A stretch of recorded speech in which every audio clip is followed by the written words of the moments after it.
commencer cette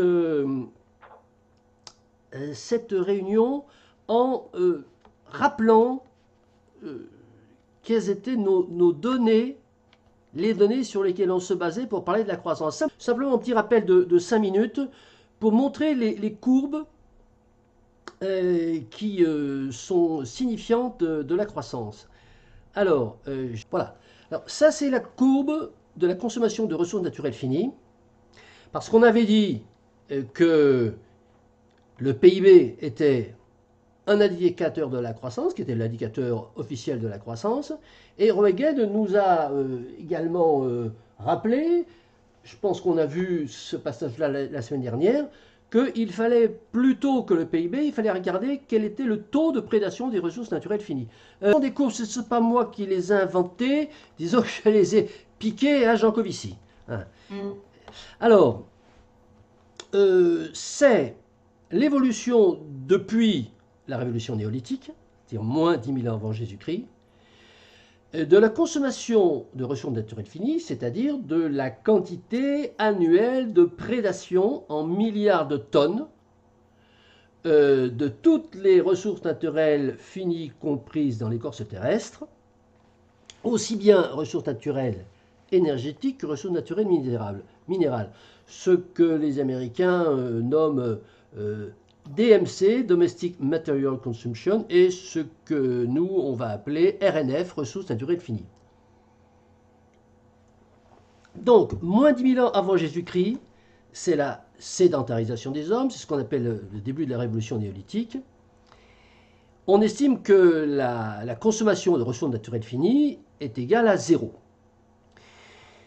Alors, on voit que ce chiffrage évolue de façon très lente jusqu'à l'an 1, où on va considérer que la consommation de ressources naturelles finies est égale à 0,01 milliard de tonnes.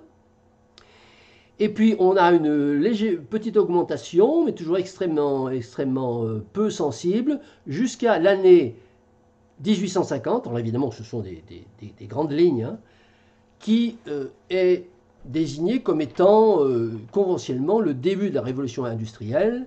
Et là, on va pouvoir estimer que la consommation de ressources naturelles finies est égale à 1 milliard de tonnes. Et ensuite, de 1900 à 2000, on voit que cette consommation s'accélère de façon vertigineuse, puisqu'on passe de 8 à 12, à 20, à 30, 50 et 80 milliards de tonnes. Alors, les chiffres, disons des années du XXe siècle, à partir des années, ce sont des chiffres que nous avons, qui existent et qu'on peut trouver dans les différentes sources officielles. Les chiffres que nous avons avant, enfin qui sont indiqués avant, sont des chiffres estimés. Voilà. Alors, ça c'est la consommation de ressources naturelles finies, premier marqueur de la croissance économique, et marqueur d'ailleurs privilégié par Roegen lui-même. Deuxième marqueur, donc ça va être le PIB. Voilà. Donc la courbe est absolument homothétique. Moins 10 000 ans avant Jésus-Christ, PIB égale 0. En 1, PIB égale 100, alors en milliards d'euros. Et puis 1900, 1930, 1960, 1975, 1987, 2000, le PIB qui grossit de 2700 à 74 000 milliards d'euros. Là encore, les derniers chiffres, ceux à partir de 1900, sont des chiffres officiels de, disons, cumul des totaux de tous les PIB des différentes nations de la planète. Troisième courbe, l'évolution de la population.